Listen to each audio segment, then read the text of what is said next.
Si vemos un muchacho que sale de un barrio sin ningún tipo de oportunidad de aparente, sin ningún tipo de recurso, y ese muchacho estudia y trabaja y termina siendo un gran gerente en una empresa, para mí esa persona es sumamente exitosa porque el resultado de lo que tiene hoy es mucho mayor con lo que empezó.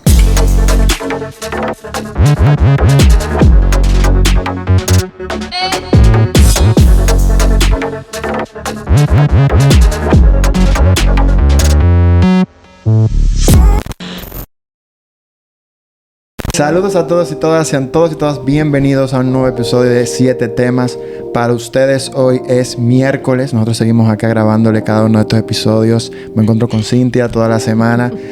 Para mí, agradecerte la oportunidad de estar aquí. A ti por traerme.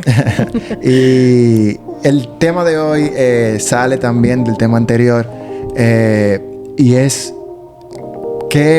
cómo tú mides el éxito. Y lo digo porque me imagino que la Cintia que, como tú dices, se lanzó y medía el éxito en base a los maquillajes en ese momento.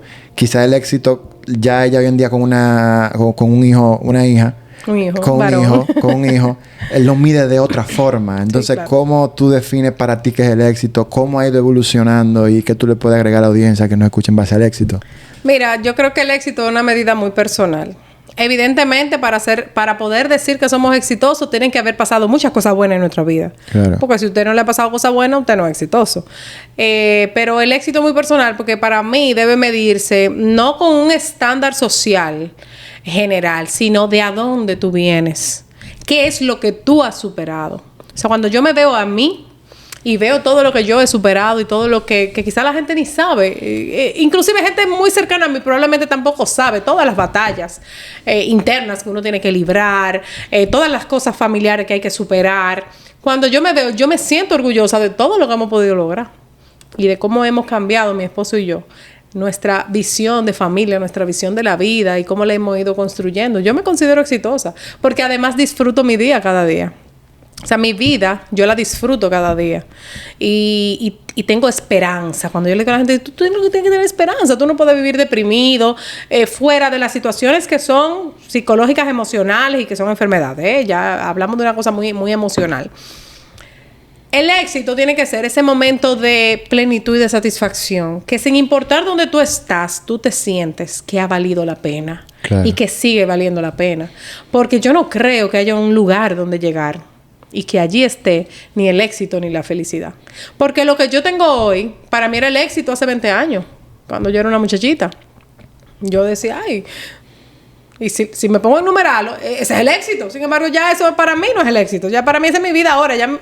O sea, es exitoso porque me veo hacia atrás mirando que he ido atando puntos, como hablábamos. Claro.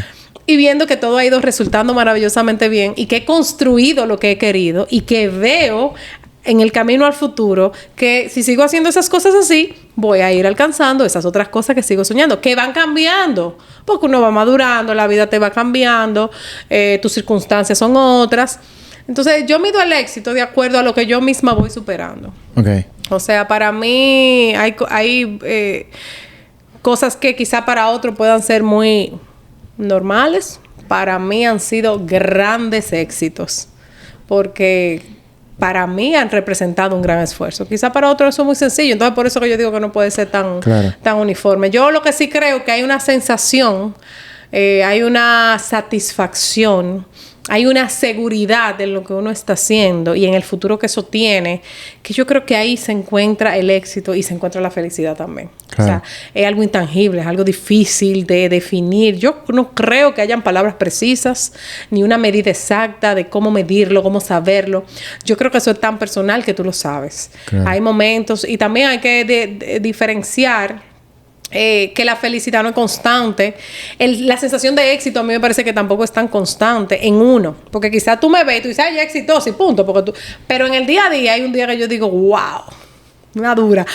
Claro. Pero hay otro día que digo, Cintia, pero ¿qué es lo que pasa? Claro. Pero tú sabes, pero de los miedos, de las cosas con las que tenemos que convivir día a día y con ese ego que está ahí en el medio siempre haciendo de las suyas. Enchinchando, para bien o para mal.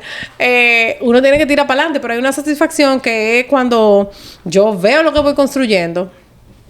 Y yo no sé si esto es muy dramático. Yo sé, la gente que yo le he dicho a veces, es un poco dramático. Yo creo que algo importante que se puede hacer como una forma de tú ver cómo tú has ido enfrentando la vida es pensar que tú vas a faltar mañana. Y eso puede pasar, señores, porque el que está vivo sabe que en cualquier momento puede pasar. ¿Qué pasa si mi vida termina mañana? ¿Con qué? Imaginándonos que hay conciencia allá arriba, ¿verdad? Y que lo voy a poder mirar desde arriba. ¿Con qué dolor me quedo de no haber logrado? O sea, ¿qué me falta? ¿O con qué me voy? Me siento llena, me siento plena. Y yo creo que sin importar en el momento de la vida que tú estás, porque siempre hay cosas por lograr. O sea, yo tengo un hijo de 8 años y yo ya pienso que me encantaría disfrutar a mis nietos. Claro. Eso no quiere decir que si la vida no me da la oportunidad de disfrutar a mis nietos, yo estoy a falta de eso. Claro. Eso era algo que en el tiempo se podía dar y lo iba a disfrutar. Entonces, si yo falto mañana, ¿a quién le falto? ¿A qué le falto? ¿Qué pasa con lo que yo he hecho? ¿Qué dejo? Para mí es importante, para Cynthia Díaz Cohen es importante. ¿Qué dejo? No monetario a mi hijo ni a mi familia. ¿Qué yo dejo en mi camino? ¿Por qué yo quiero que a mí me recuerden? Recuerdo una maestra, la profesora Miladis Figari, que fue maestra de artes, me dijo algo que me causó mucha buena impresión porque lo traigo conmigo siempre, y es una manera de hacerse inmortal. Y la conversación vino a que éramos niños de 8 o 9 años, una cosa así, pequeños. Y recuerdo esa conversación que teníamos de la inmortalidad y no sé qué, mientras pintábamos en su clase de arte. Y ella dijo, ¿ustedes saben cuál es la mejor manera de hacerse inmortal? ¿Cuál, profe? Enseñar. Porque cuando usted enseña, usted deja. Y eso a nadie se le va a quitar. O sea, lo que usted le enseñó a alguien, nadie se lo va a robar, y es verdad. Lo que aprendemos, nadie nos lo roba. Entonces, si yo te enseño algo a ti, ni yo ni nadie te lo puede quitar. Y tú te vas a acordar. Inclusive, si no te acuerdas quién te enseñó eso o cómo lo aprendiste, el solo hecho de que eso vive contigo mantiene a esa persona de alguna manera viva. Y yo digo, quiero dejar algo. Quiero hacer cosas que la gente alrededor de mí recuerde y pueda nutrirse de eso más allá de mi existencia. Y cuando uno se visualiza así, uno dice, mañana, si yo me voy mañana, estoy satisfecha con lo que he hecho y con lo que he logrado. Entonces yo creo que la cosa va bien. Claro. Mira, tú sabes que el tema del éxito, y porque esto está haciendo una entrevista, pero también un conversatorio. Es como una conversación, sí, y yo me voy en una. Sí, pero eso es bueno, porque también me da la oportunidad de poder expresar algunas ideas. Y el tema del éxito, yo siento que está un poco, me voy a explicar, pero yo siento que está muy divorciado de la realidad de lo que realmente es el éxito. Me explico. Si uno busca la definición etimológica del éxito, significa término. No significa mucho dinero, no significa fin o término. Eso quiere decir que si una relación, por ejemplo, termina, es exitosa.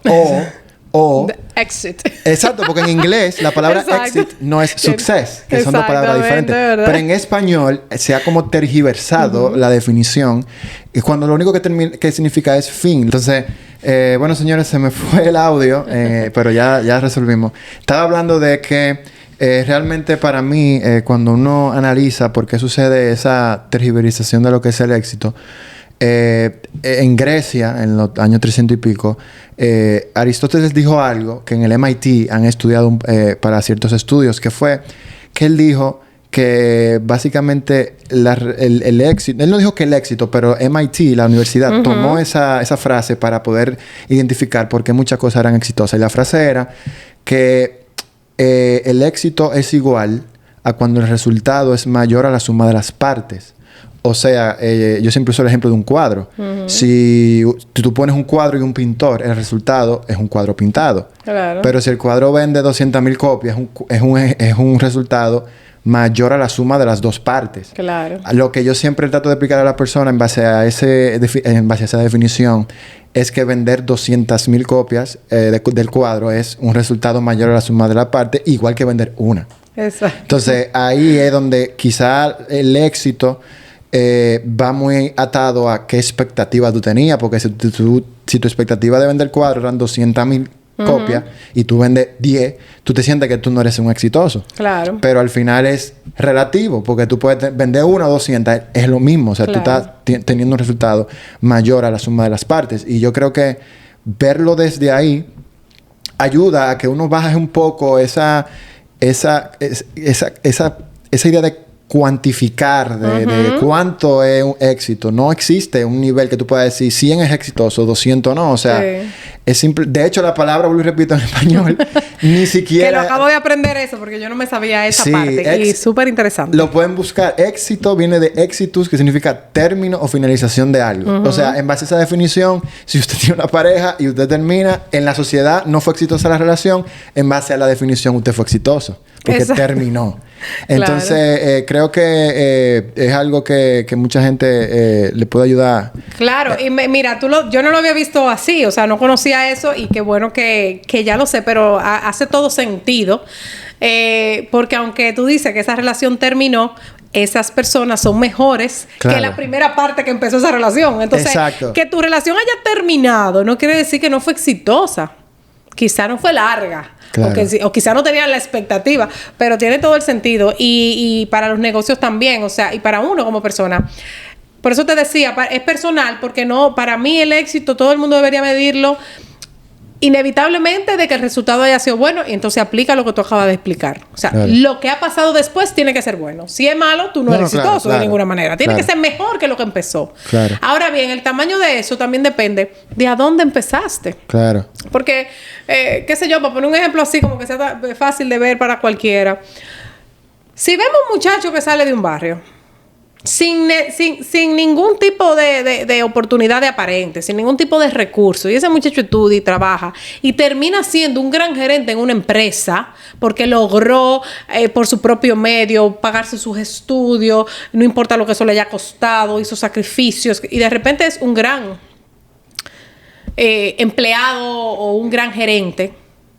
Para mí esa persona es sumamente exitosa porque el resultado de lo que tiene hoy es mucho mayor con lo que empezó. Claro. Pero probablemente la sociedad todavía dice, no, él no tiene que ser gerente, él tiene que ser un VP para ser exitoso. Entonces, ve dónde la cosa cambia y dónde nos ponemos unas varas de comparación que a veces son imposibles. Claro. Si le exigimos a ese muchacho que haga más de lo que ha hecho, no. O sea, ¿pero qué más va a hacer? Que puede hacerlo, no digo que no, pero ahí en ese momento ya es exitoso, porque probablemente su pronóstico de vida era seguir en el barrio teniendo muchachitos a lo loco y viviendo en una casa de zinc, y sin embargo ya no, ya vive en una torre, ya tiene un empleo bueno, ya sus hijos están siendo formados distintos. Claro. Entonces, yo lo veo así porque lo vi en mi casa. Mi papá es un hombre del campo. Mi papá vino y trabajó primero en colmado, donde tenía que dormir inclusive en el colmado. Me contaba mi papá con 16 años, que él con 16 años vino de Baní, de donde es él. Con esta vena típica vanileja que es muy común de hacer negocio, pero mi papá no tenía nada y mi papá llegó a tener que trabajar en colmado y dormir en el colmado porque él no tenía ni siquiera para pagarse. Si yo me pongo a ver dónde está mi papá, que quizá al día de hoy no es ese empresario multimillonario, nunca lo fue, reconocido, que Forbes lo tiene allá arriba. No lo es. Pero si yo veo de dónde viene mi papá, óyeme, claro que sí, que yo estoy 100% orgullosa y sé que mi papá es un hombre exitoso. Porque mi papá pudo hacer lo que probablemente muchos a su alrededor, si nos vamos a su infancia, ¿dónde están la mayoría de la gente que estaba a su alrededor? Igual allá estancada. No han salido de ahí. ¿Entiendes? Porque no han tenido eso que quizá él sí tuvo. Él fue exitoso. Que si lo comparo con un dueño de banco, bueno. Claro. Obviamente no va a ser... No, si la comparación es cuál tiene más. Mi papá se fuñó. Pero no. Papi, si tú ves esto, que te lo voy a mandar. Y estoy demasiado orgullosa de siempre poder saber. Y fíjate cómo eso, tanto a mis hermanos como a mí, nos dio ese sentido del compromiso. De que yo decía, pero ven acá, si mi papá venía de un sitio sin nada, siendo un niño, ¿cómo es que...? Y por eso que yo digo que usted con 18 años... Usted no es un muchacho. Claro. Usted no es un muchacho. Porque mi papá vivió más los dos. Para que tú veas, la vida los juntó, pero los dos de manera independiente, aunque se conocieron en una etapa mucho más madura. Ya con 16 años habían tomado el rumbo de sus vidas y habían decidido, mi papá, voy para la capital y voy a empezar a trabajar y voy a estudiar. No tenía que estar una mamá atrás de él. Estudia. No, él decidió, yo voy, porque en el campo, que era lo que estaba estudiando, o sea, era tú sabes, el recurso no era lo mismo, la educación no es igual. Yo tengo que irme para la capital, donde puedo recibir mejor educación, donde me puedo formar, donde puedo salir adelante y hacer esa vida que él soñó, que yo estoy segura que ahora, si él la ve, yo estoy segura. Y qué bueno, que mi papá debe estar muy orgulloso de lo que construyó. Sin ser millonario, sin ser nada de eso, pero millonario de a donde viene, sí. Habiendo alcanzado grandes cosas, sí. Y eso te da ese sentido de compromiso a los hijos de decir, pero si mi papá logró eso, yo no puedo lograr menos. Claro. O sea, yo necesito poder cubrir esa expectativa, porque si él tuvo, y no una necesidad de satisfacer a tu papá, no, pero ese compromiso contigo mismo de, pero yo tengo mejores recursos, yo tengo un mejor escalón, yo estoy muchos escalones más arriba, yo tengo que poder seguir escalando. Claro. Porque también aprendí muy joven que el compromiso, si los padres tienen un compromiso con los hijos, tenemos, pues ya soy mamá también, tenemos con nuestros hijos el compromiso de darle lo mejor, de prepararlos, de dejarlos listos para la vida. El compromiso que tenemos nosotros los hijos es de asumir esa responsabilidad y despegar. Claro. Porque no nos forman los padres para que sigamos siendo menos. O sea, tú tienes que superar a tu papá. El éxito de un papá pudiera medirse un poco en cómo logra que sus hijos asuman su propia responsabilidad de seguir creciendo. Claro. Entonces yo creo que cualquier papá puede decir, si sus hijos ya lo han superado un poco, decir, yo he sido exitoso en esa parte. Otra cosa, hablando del éxito, yo creo que el éxito hay que medirlo en lonjitas, en aspectos. Claro. Yo tampoco creo que nadie sea 100% exitoso en todas las áreas de la vida, todas al mismo tiempo. Claro. Entonces, podemos hablar del éxito como papá, como mamá, como familia, como pareja, como empleado, como emprendedor, como amigos, como hermanos. O sea, yo creo que esa es otra cosa. Para mí el éxito es un pastel de muchos pedazos. Claro. De muchos tamaños distintos. Sí. Y usted lo va juntando y va haciendo aquel pastel. Claro. Que para que cuando hagas la reflexión de la que hablamos, tú digas, wow, qué pastelito tan bonito. Creo que por ahí va la cosa desde mi punto de vista, claro está.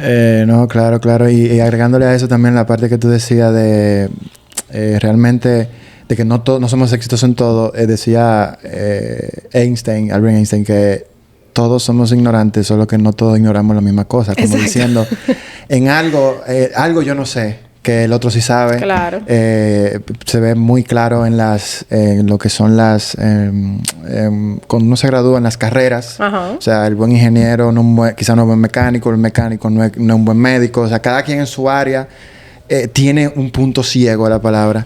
Y creo que sí, que se puede medir en base a eso. Y yo creo que, para dejar claro también algo, yo pienso que hay una línea gris. A mí me encantan los temas como grises, porque yo creo que ahí que la gente se pierde. Sí.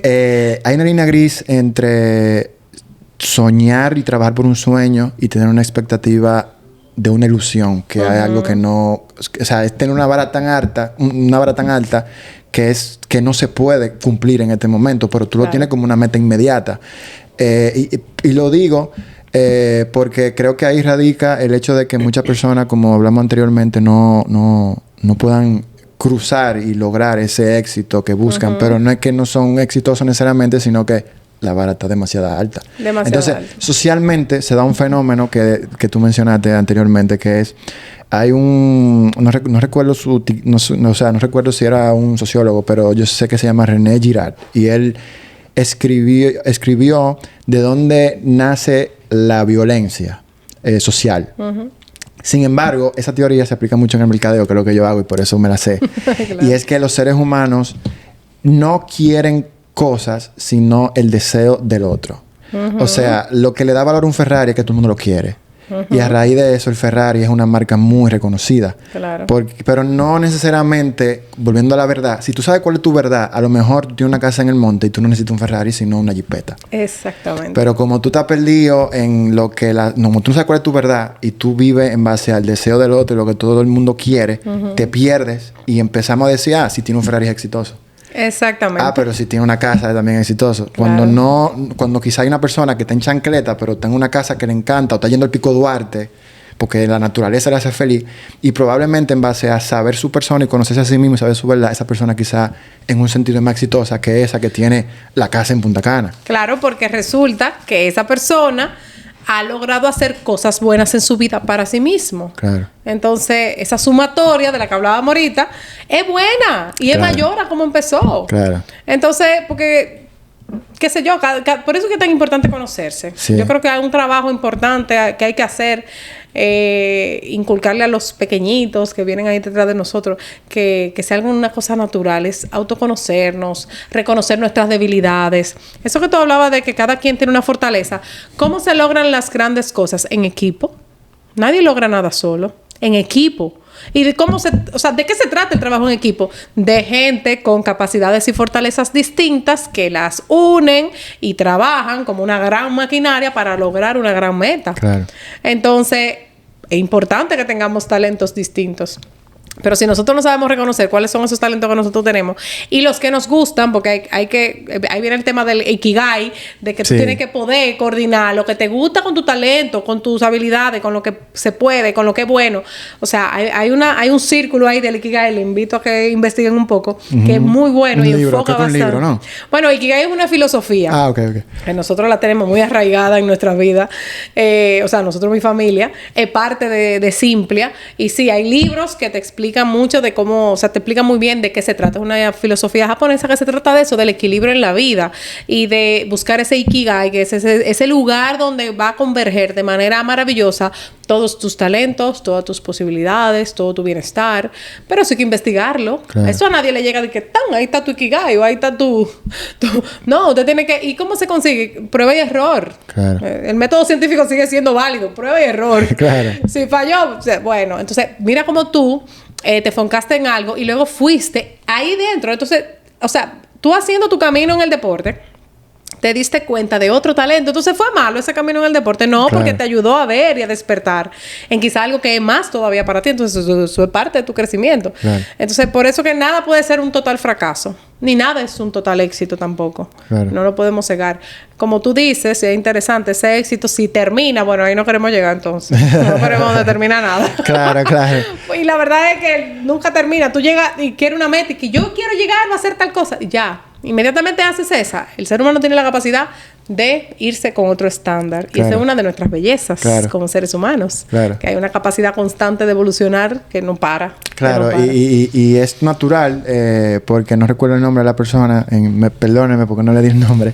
Pero... Él sabe muchos nombres, pero yo no me acuerdo de tantos. No, digo los nombres porque como dije, para que la gente lo pueda buscar. Pero él decía que en la naturaleza todo crece hasta su máxima expresión, como una planta que va creciendo hasta su máxima expresión, y que nosotros los humanos, como parte de la naturaleza, la idea es que podamos crecer hasta nuestra máxima expresión, y que eso era quizá una especie de excusa para... Porque mucha gente a veces piensa que el llegar a una meta y empezar otra quizás es muy avaricioso o lo confunde, pero realmente es algo natural de la naturaleza, de que todo tiene un crecimiento, claro, y de que todo tiene un proceso de llegar a lo más largo y lejos posible. Fuera, claro, de lo que es el humano, sino, como digo, las plantas, sí, todo tiene ese concepto. Se abre su espacio ahí. De qué tan lejos el agua busca su curso, de ver qué tan lejos puede llegar. O sea, nada en la naturaleza es lineal. Ni estático, ni para quedarse ahí. Exacto. Entonces,